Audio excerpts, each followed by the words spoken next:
Hello class. तो चलिए discuss करते हैं इस इलेक्ट्रोकेमिस्ट्री चैप्टर के सेकंड पार्ट के बारे में। मैं आपको बता दूं, जो इलेक्ट्रोकेमिस्ट्री का फर्स्ट पार्ट था, हम लोग उसमें electrochemical cells, galvanic cells, Daniell cells और इलेक्ट्रोकेमिकल सीरीज पढ़ते हुए नर्स्ड इक्वेशन पढ़कर उसका न्यूमेरिकल लगाने को हमने सीखा। ठीक है, अब जो सेकंड पार्ट होगा इस चैप्टर का, सेकंड पार्ट में हम डिस्कस करेंगे कि जो इलेक्ट्रोलिटिक सेल होता है उसका resistance, conductance, resistivity, conductivity, molar conductivity और इक्विवेलेंट कंडक्टिविटी कैसे पता करते हैं। आज का जो लेक्चर होगा हम लोग ये सारे जो टर्म्स हैं, जो इलेक्ट्रोलिटिक सेल के ये सारे जो टर्म्स हैं उसको वन बाय वन हम लोग डिस्कस करेंगे। हम डिस्कस करेंगे कि किसी इलेक्ट्रोलिटिक सेल के लिए हम रेजिस्टेंस या दूसरे जो टर्म्स हैं, जो फिजिक्स के टर्म्स हैं, उसकी स्टडी या उसके बारे में कैसे सीखें। मैं शुरू करता हूं। पहला जो लेक्चर है, जो पहला टॉपिक है ओम्स लॉ से। मैं आपको बता दूं, ओम्स लॉ इस बारे में है कि हम ये सीखते हैं कि किसी अक्रॉस द इलेक्ट्रोड्स, अगर किसी भी सर्किट में दो इलेक्ट्रोड लगे हुए हों तो जो करंट का फ्लो है वो इलेक्ट्रोड पोटेंशियल से रिलेट कैसे करता है, इलेक्ट्रोड पोटेंशियल से रिलेट कैसे करता है और उसमें रेजिस्टेंस का रोल क्या होता है। जब आप लोगों ने क्लास 10 में इसको पढ़ा होगा ओम्स लॉ को, तो आपने कहा होगा V equal to I R, मतलब कि जो V है, जो वोल्टेज है, वो असल में डायरेक्टली प्रोपोर्शनल होता है किसके, करंट के। ठीक है, और जब प्रोपोर्शनलिटी आप हटाते हैं तो आप बोलते हैं कि वहाँ पे एक कांस्टेंट लगेगा जो कि उस समय उस पर्टिकुलर इलेक्ट्रोड के बीच में लगने वाले जो रेजिस्टेंस है को इंडिकेट करता है। तो जो पहला घड़ी का होता है, फर्स्ट आप बोलते हैं ओम्स लॉ, जिसमें बताया जाता है V प्रोपोर्शनल टू I या फिर V equal to I R, या फिर आप इसको लिख सकते हैं R equal to V upon I, R equal to V upon I, जहाँ पे R जो है ये इलेक्ट्रिकल रेजिस्टेंस, इलेक्ट्रिकल वोल्टेज और इलेक्ट्रिकल करंट को डिनोट करते हैं, ये तीनों। ठीक है, रेजिस्टेंस का जो यूनिट है वो होता है ओम, नाम पे रखा हुआ है, जिसका सिंबल इस तरीके से आप बनाते हैं। ठीक है, आपको केमिस्ट्री में पहले तो बस इतना समझना है कि ओम्स लॉ के according V equal to I R होता है, R equal to V upon I होता है। ठीक है, उसके बाद हम चलते हैं दूसरे टर्म्स में। रेजिस्टेंस पढ़ने के बाद, रेजिस्टेंस पढ़ने के बाद हमको पढ़ना होता है स्पेसिफिक रेजिस्टेंस, जिसको बोलते हैं रेजिस्टिविटी। स्पेसिफिक रेजिस्टेंस जिसको बोलते हैं रेजिस्टिविटी। एक्चुअली कोई भी इलेक्ट्रोड, जो इलेक्ट्रोलिटिक सेल होता है, उसमें जो इलेक्ट्रोड्स लगे हैं उनके बीच का जो डिस्टेंस है, ठीक है, उसका लेंथ और इलेक्ट्रोड के क्रॉस सेक्शन का जो एरिया है, ये हमेशा फिक्स्ड होता है, ये हमेशा होता है फिक्स। तो अगर किसी इलेक्ट्रोलिटिक सेल के लिए हम रेजिस्टेंस को यूनिट स्पेसिफाई कर दें, मतलब कि यूनिट बेस्ड कर दें, per unit resistance for any electrolytic cell, per unit resistance for any electrolytic cell, तो हम उसी को आगे चल के स्पेसिफिक रेजिस्टेंस या फिर रेजिस्टिविटी के नाम से जानते हैं। उसके लिए मैं आपको बता दूं, जो रेजिस्टेंस है एक्चुअली प्रोपोर्शनल होता है length of electrode, length of resistance, और इनवर्सली प्रोपोर्शनल होता है क्रॉस सेक्शन एरिया के, इनवर्सली प्रोपोर्शनल होता है क्रॉस सेक्शन एरिया के। इसलिए आप लिख सकते हैं कि जो R है ये L अपॉन A के इक्वल होगा, L अपॉन A के इक्वल होगा, प्रोपोर्शनल होगा। और प्रोपोर्शनलिटी हटाएंगे तो यहाँ पर लगाएंगे RHO, रो पढ़ते हैं इसको, रो L अपॉन A, जिसका मतलब होता है रो जो है यहाँ पे स्पेसिफिक रेजिस्टेंस या रेजिस्टिविटी को इंडिकेट करता है। अगर आप इसके टर्म्स में इसको सॉल्व करेंगे तो आप कह सकते हैं कि जो रो होगा वो होगा R into A upon L, A upon L। ठीक है, अब मैं आपको बता दूं कि स्पेसिफिक जो स्पेसिफिक रेजिस्टेंस है, ठीक ठीक है। ये रेजिस्टेंस के ही बराबर होता है अगर क्रॉस सेक्शन एरिया 1 यूनिट हो और लेंथ भी क्या हो, 1 यूनिट हो। तो अगर पर यूनिट लेंथ और per unit cross section area लिया जाए तो जो रेजिस्टेंस होता है किसी इलेक्ट्रोलाइटिक सेल का, वही स्पेसिफिक रेजिस्टेंस या रेजिस्टिविटी के नाम से जाना जाता है। इसका यूनिट क्या होगा, आर का यूनिट है ओम, तो इसका यूनिट हो गया ओम, और यहाँ पे सेंटीमीटर स्क्वायर करेंगे अगर, और इसका यूनिट होगा सेंटीमीटर, तो हो जाएगा ओम सेंटीमीटर, ओम सेंटीमीटर। तो रेजिस्टिविटी का यूनिट हो गया ओम सेंटीमीटर, ये आपका सेकंड टर्म है, ठीक है। रेजिस्टिविटी हो गया, रेजिस्टेंस हो गया। अब चलते हैं तीसरे टर्म की तरफ। जो तीसरा टर्म्स है वो असल में रेजिस्टेंस और रेजिस्टिविटी का ही रेसिप्रोकल कहलाता है। रेजिस्टेंस और रेजिस्टिविटी का ही रेसिप्रोकल कहलाता है। जैसे कि मैं आपको बता दूं, जो कंडक्टेंस है, जो थर्ड टर्म हमारा है वो है conductance of electrolytic cell. Conductance जो है असल में वो measurement of flow of charge होता है। The measurement of ease of flow of charge, मतलब कि कोई भी चार्ज है वो कितना आसानी से फ्लो करता है किसी भी इलेक्ट्रोलाइटिक सेल में, उसी का मेजरमेंट कहलाता है कंडक्टेंस। रेजिस्टेंस जो है वो असल में फ्लो ऑफ चार्ज को रोकता है, इसलिए हमेशा रेजिस्टेंस का रेसिप्रोकल कंडक्टेंस कहलाता है। और हम इसको इंडिकेट करते हैं कैपिटल जी से। तो कैपिटल जो जी है मतलब कि कंडक्टेंस वो असल में रेजिस्टेंस का ही होता है रेसिप्रोकल 1/r। ठीक, बहुत सिंपल है। The reciprocal of resistance is also known as conductance, या फिर कहिए measurement of ease of flow of charge between electrodes in electrolytic cell is called conductance. Resistance का जो यूनिट है ओम है, 1/r करने की वजह से इसका यूनिट हो जाएगा ओम इनवर्स, ओम इनवर्स हो जाएगा, ठीक है, यूनिट हो जाएगा ओम इनवर्स। तो कंडक्टेंस का यूनिट हो गया ओम इनवर्स। नेक्स्ट जो टर्म होता है वो होता है कंडक्टेंस के साथ साथ आता है कंडक्टिविटी। कौन सा टर्म आता है, कंडक्टिविटी। तो कंडक्टिविटी आप सेल में डिस्कस करेंगे। एक्चुअली मैं आपको बता दूं, जैसे रेजिस्टेंस का रेसिप्रोकल कंडक्टेंस होता है वैसे रेजिस्टिविटी का रेसिप्रोकल कंडक्टिविटी होता है। लेकिन आप इसको ऐसे भी डिफाइन कर सकते हैं कि कभी भी जो पर यूनिट कंडक्टेंस है, पर यूनिट वॉल्यूम, जो पर यूनिट लेंथ और एरिया को हम लोग मिलाएंगे, तो जो पर यूनिट जो कंडक्टेंस होता है फॉर एनी इलेक्ट्रोलाइटिक सेल, हम उसी को बोलते हैं कंडक्टिविटी सेल। तो किसी भी इलेक्ट्रोलाइटिक सेल के लिए कंडक्टेंस ही कंडक्टिविटी होगा अगर पर यूनिट हम लोग वैल्यू लेंगे तो, पर यूनिट लेंगे तो, ठीक है। जैसे यहाँ भी हमने क्या लिया था, पर यूनिट लिया था। तो इस तरीके से यहाँ पर भी रेजिस्टेंस रेजिस्टिविटी के इक्वल होता है अगर एरिया की वैल्यू 1 रख दिया जाए 1 सेंटीमीटर स्क्वायर, लेंथ की वैल्यू रख दिया जाए 1 सेंटीमीटर, तो ए और एल की वैल्यू हो जाएगी 1। तो ऐसे में रेजिस्टेंस की वैल्यू भी रेजिस्टिविटी हो जाएगी, ठीक है ना। उसी तरीके से यहाँ पर भी होता है, यहाँ पर भी होता है। तो मैं पहले शुरू करूँ कि रेजिस्टिविटी का रेसिप्रोकल होगा कंडक्टिविटी, इंडिकेट करते हैं कप्पा से, इंडिकेट करते हैं कप्पा से, और ये हो जाएगा 1/ρ। अब रो की वैल्यू अगर आप पुट करेंगे, अगर आप रो की वैल्यू पुट करेंगे तो ये हो जाएगा 1/r,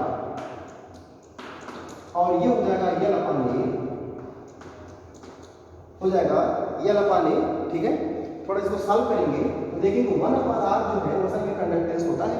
इस तरीके से जो कप्पा है, जो कंडक्टिविटी है, the conductivity of electrolytic cell is actually 1/r means conductance into length upon area, into length upon area, ठीक है। तो इसको थोड़ा दिखाइए, सॉल्व करिए, ठीक। दूसरी बात, ये जो ओम इनवर्स है, ओम इनवर्स है, इसको हम लोग और भी किसी नाम से जानते हैं। एक नाम, एक वर्ड और होता है, एक नाम और होता है। ओम इनवर्स को असल में साइमेन कहा जाता है। तो इसको हम लोग कैपिटल ए से भी इंडिकेट कर सकते हैं। अगर हम चाहें तो कैपिटल ए से भी इंडिकेट कर सकते हैं। इस तरीके से यहाँ पर जो इसका यूनिट होगा, इसका जो यूनिट होगा वो हो जाएगा 1/r, मतलब ओम इनवर्स। लेंथ की वैल्यू होती है सेंटीमीटर और नीचे है सेंटीमीटर स्क्वायर, तो ऊपर हो जाएगा सेंटीमीटर इनवर्स, सेंटीमीटर इनवर्स। इसी को हम लिख सकते हैं साइमेन सेंटीमीटर इनवर्स, ठीक है। तो जो कंडक्टिविटी ऑफ इलेक्ट्रोलाइटिक सेल होगा उसका यूनिट होगा साइमन सेंटीमीटर इनवर्स या ओम इनवर्स सेंटीमीटर इनवर्स, और फार्मूला होगा 1/r या capital G into length upon a. मैंने अभी आपसे कहा कि किसी इलेक्ट्रोलाइटिक सेल के लिए जो इलेक्ट्रोड के बीच में जो डिस्टेंस है वो वेरी नहीं करता, फिक्स्ड रहता है, और इलेक्ट्रोड का जो क्रॉस सेक्शन का एरिया है वो भी फिक्स्ड रहता है, वेरी नहीं करता। इसलिए जो L/A है मतलब लेंथ अपॉन एरिया, इसको हम लोग बोलते हैं सेल कांस्टेंट, मतलब कि सेल किसी गिवन सेल के लिए लेंथ और उसके क्रॉस सेक्शन एरिया की वैल्यू वेरी नहीं करती। इसको बोलते हैं, क्या बोलते हैं हम लोगों ने, मैंने क्या बोला अभी, सेल कांस्टेंट। तो सेल कांस्टेंट इलेक्ट्रोलाइटिक सेल के लिए कैपिटल G स्टार से इंडिकेट करते हैं। ये 5वां पॉइंट है, फिफ्थ पॉइंट जिसको बोलते हैं लोग सेल कांस्टेंट, और इंडिकेट करते हैं कैपिटल G स्टार से, और इसका मतलब होता है L/A। इसका मतलब होता है L/A, ठीक है। तो क्लास इस तरीके से हमारे पास कुछ 5 तरह के टर्म्स बने। सबसे पहले रेजिस्टेंस, ओम्स लॉ से निकालेंगे, उसके बाद से रेजिस्टिविटी निकालेंगे, स्पेसिफिक रेजिस्टेंस, उसके बाद से कंडक्टेंस उसी का रेसिप्रोकल है, और कंडक्टिविटी भी उसी का रेसिप्रोकल है, निकाल करके, और सेल कांस्टेंट जो किसी इलेक्ट्रोलाइटिक सेल के लिए होता है कांस्टेंट। ये 5 तरह के जो टर्म्स हैं आपको किसी भी तरह के न्यूमेरिकल्स जो इससे रिलेटेड न्यूमेरिकल्स होंगे उसको लगाने में हेल्प करेंगे, क्योंकि बिना इन पांचों को जाने आप कभी भी किसी भी तरीके से न्यूमेरिकल नहीं लगा पाएंगे। तो इस तरीके से आप आसानी से इनका यूनिट वगैरह देख सकते हैं, यूनिट चेंज कर सकते हैं। दूसरे टर्म में चलते हैं हम लोग, और ये मेरे पास कुछ टर्म्स हैं कि ये जो 5 तरह के टर्म्स हैं, इसके बाद हमारे पास एक टर्म आता है जिसको लोग बोलते हैं इक्विवेलेंट कंडक्टिविटी, और एक टर्म आता है molar conductivity. Equivalent conductivity and molar conductivity. So equivalent conductivity and molar conductivity तब आता है जब हम लोग किसी सबस्टेंस को स्पेसिफाई कर देते हैं कि सबस्टेंस जो सॉल्यूशन में डाला गया है वो कितना लिया गया। अगर कहा जाए आपसे कि 1 मोल सबस्टेंस ऐड करा हमने इलेक्ट्रोलाइट के लिए, सॉल्यूशन में हमने कितना ऐड किया, 1 मोल ऐड करेंगे, तो वो जो आयंस फर्निश करेगा, तो कंडक्टिविटी होगा पूरे इलेक्ट्रोलाइटिक सेल के, वो उस आयंस पे डिपेंड करेगा। अगर हमने कहा कि हमने 1 ग्राम इक्विवेलेंस ऐड किया सबस्टेंस को, किसी इलेक्ट्रोलाइट में हमने 1 ग्राम इक्विवेलेंस ऐड किया हुआ है, तो number of ions furnished by 1 gram equivalence will decide the conductivity of the electrolytic cell. इन दोनों के लिए हमारे पास 2 अलग अलग तरह के टर्म्स होते हैं, और वो दोनों टर्म्स होते हैं कि इक्विवेलेंट कंडक्टिविटी, और एक को बोलते हैं हम लोग मोलर कंडक्टिविटी। तो जो ये कंडक्टिविटी है, ये जो कंडक्टिविटी है यहाँ पर, इसी कंडक्टिविटी को हम पर कंसंट्रेशन देखते हैं। ये कंडक्टिविटी एक जनरल टर्म है अभी, जिसको रेजिस्टिविटी का रेसिप्रोकल करके निकाला गया है। बट अगर कहा जाए the given electrolytic cell having this given concentration, so what will be the conductivity of the solution? That is actually called the conductivity in the terms of molar conductivity or equivalent conductivity. ये 2 अलग अलग तरह के terms हमको और सीखने चाहिए, उसको मैं यहाँ पे बना रहा हूँ, ठीक है। 6th पॉइंट जहाँ मैं लिखूंगा equivalent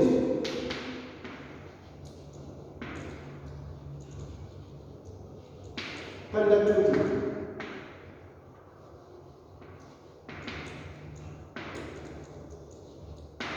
So equivalent conductivity indicated by lambda EQ।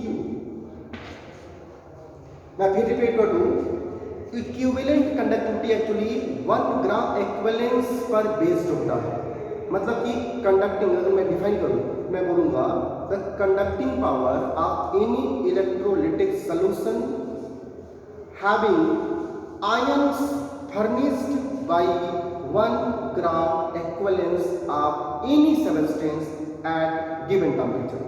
तो किसी गिवन टेम्परेचर पे अगर हमने 1 ग्राम इक्विवेलेंस ऐड किया सॉल्यूशन में, उसने कितना आयंस फर्निश किया और उस आयंस की वजह से कितनी कंडक्टिविटी जनरेट हुई सॉल्यूशन की, वो कहलाएगा इक्विवेलेंट कंडक्टिविटी। अब मैटर करता है, हमको नहीं पता कि 1 ग्राम इक्विवेलेंस क्या होता है। तो जैसे आप सुनते हैं 1 मोल, जैसे आपको पता है 1 मोल वैसे ही 1 मोल से ही रिलेटेड एक और टर्म होता है जिसको हम लोग बोलते हैं 1 ग्राम इक्विवेलेंस। इस सिंपली ऐसे समझिए कि मोल का मतलब होता है given mass upon molar mass, मतलब कि आप गिवन मास को मोलर मास से कंपेयर करके मोल निकालते हैं जो कि नंबर ऑफ पार्टिकल्स होता है।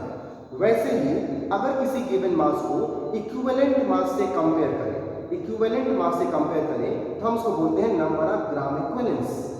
The number of gram equivalence actually the ratio of given mass with the equivalent mass. Equivalent mass क्या होता है? Equivalent mass is actually the molar mass when divided by valency. The molar mass when divided by valency. Valency means actually आप ऐसे समझिए कि जब किसी solution में एसिड, बेस या साल्ट ऐड करते हैं तो acid having tendency to release H+, जानते हैं आप, base having tendency to release OH minus, ये भी आपको पता है, एंड साल्ट आयनिक होने की वजह से डिसोसिएट होते हैं अपने आयंस में। So acid, base and salt having tendency to ionize in water solution. तो जितना वो आयोनाइज होते हैं उसी को हम उनकी वैलेंसी कहते हैं, आयोनाइज होने की उनकी टेंडेंसी। जैसे एसिड ने कितना H+ निकाला, that will be the valency of given acid.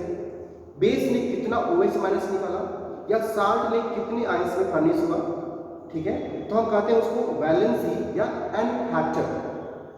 तो molar mass divided by valency या molar mass divided by N factor is actually indicated the equivalent mass, and given mass upon equivalent mass will be called as number of gram equivalents. इसी तरीके से number of gram equivalents is actually indicated the number of particles of any substance. जैसे कि मैंने क्या बोला, number of moles, वो भी पार्टिकल्स को इंडिकेट करते हैं। तो पार्टिकल को इंडिकेट करने के दो तरीके हैं, नंबर ऑफ मोल्स के टर्म्स में और नंबर ऑफ ग्राम इक्विवेलेंस के टर्म्स में, ठीक है। दोनों में बस मोलर मास और इक्विवेलेंट मास का अंतर रहेगा और कोई अंतर नहीं रहेगा। दूसरे तरीके से, तो अगर हमारे पास किसी सॉल्यूशन में 1 ग्राम इक्विवेलेंस हमने ऐड किया तो 1 ग्राम इक्विवेलेंस से कितने आयंस फर्निश हुए वो कहलाएगा कंसंट्रेशन ऑफ द सॉल्यूशन। और कंडक्टिविटी एक टर्म्स हमने पीछे पढ़ा हुआ है, तो इसलिए इक्विवेलेंट कंडक्टिविटी का फार्मूला बनेगा conductivity of the solution upon concentration of the solution. Means conductivity and concentration का जो रेशियो होगा that will be called the equivalent conductivity of the solution. Define कैसे करेंगे कि कितनी कंडक्टिविटी जनरेट हुई किसी सॉल्यूशन की अगर उसमें 1 ग्राम इक्विवेलेंस हमने सब्सटेंस ऐड किया, उससे कितना आयंस फर्निश होगा और वो कंडक्टिविटी के लिए रिस्पांसिबल होगा, ठीक है। इस तरीके से यहाँ पर आप लिख सकते हैं जो कंसंट्रेशन है हमने उसमें 1 ग्राम इक्विवेलेंस डाला है तो 1/V हो जाएगा, मतलब कि in given value equivalent value जिसको बोलते हैं, इन गिवन वैल्यू जैसे आप लिखते हैं कैपिटल V ना, जैसे आप कैपिटल V लिखते हैं तो कैपिटल V को ही हमने एक सब स्क्रिप्ट लिखा EQ, मतलब इक्विवेलेंट वैल्यू के बारे में बात हम कर रहे हैं, वो सिंपल वैल्यू ही है, कुछ अलग नहीं है, ठीक है। VEQ, ठीक, और इसका मतलब 1 ग्राम इक्विवेलेंस, हमने 1 ग्राम सब्सटेंस डाला है इक्विवेलेंस, ठीक है, तो 1/VEQ। तो इसकी जगह पे इसको लिख सकते हैं, इसीलिए हम इसको लिखते हैं कपा इंटू VEQ। ये भी फार्मूला होता है, ये भी एक फार्मूला होता है। आप समझिएगा ध्यान से मेरे बात, कपा का यूनिट मैंने पीछे लिखा हुआ है, देखिए वहां पर साइन सेंटीमीटर इनवर्स, ठीक है। और इक्विवेलेंट जो क्या नाम है वॉल्यूम है या इक्विवेलेंट जो कंसंट्रेशन है, इसका यूनिट होता है इक्विवेलेंट पर litre, number of gram equivalence पर लीटर या इक्विवेलेंट पर लीटर, इसको लिखा जाता है। देखिए ध्यान से, देखिएगा ध्यान से, इसका काम है इक्विवेलेंट, तो इनवर्स हो जाएगा, ऊपर जाएगा तो पर लीटर, तो लीटर हो जाएगा। लीटर को अगर लीटर को आप सेंटीमीटर के टर्म्स में लिखेंगे तो उसको लिख सकते हैं सेंटीमीटर क्यूब। साल करेंगे तो ये साल हो जाएगा, ये हट जाएगा और यहाँ पे आएगा सेंटीमीटर स्क्वायर, तो यूनिट हुआ, इसलिए यूनिट हो गया इक्विवेलेंट कंडक्टिविटी का यूनिट हो जाएगा sine centimetre square equivalent inverse. और यूनिट कैसे निकाला मैंने आपको दिखाया, ये यूनिट हो गया इसका इक्विवेलेंट कंडक्टिविटी। ये आपका इस लेक्चर का 6th टर्म है। 7th टर्म होता है मोलर कंडक्टिविटी। क्या होता है? मोलर कंडक्टिविटी कैसे लिखेंगे? तो मोलर कंडक्टिविटी आप समझिए, जहां जहां इक्विवेलेंट की बात होगी वहां वहां अब मोलर की बात होगी। तो मोलर कंडक्टिविटी आप इजीली डिफाइन कर सकते हैं। कैसे डिफाइन कर सकते हैं? मैं यहां पे लिखूंगा 6th + 7th term. Molar conductivity के लिए आप लिखेंगे लैम्डा m = कप्पा अपान मोलर कंसंट्रेशन। देखिए लैम्डा m = कप्पा अपान मोलर कंसंट्रेशन। तो जैसे इक्विवेलेंट कंडक्टिविटी होता है वैसे हम लोग डिफाइन करते हैं the conducting power of any electrolytic solution having ions furnished by 1 mole of any substance.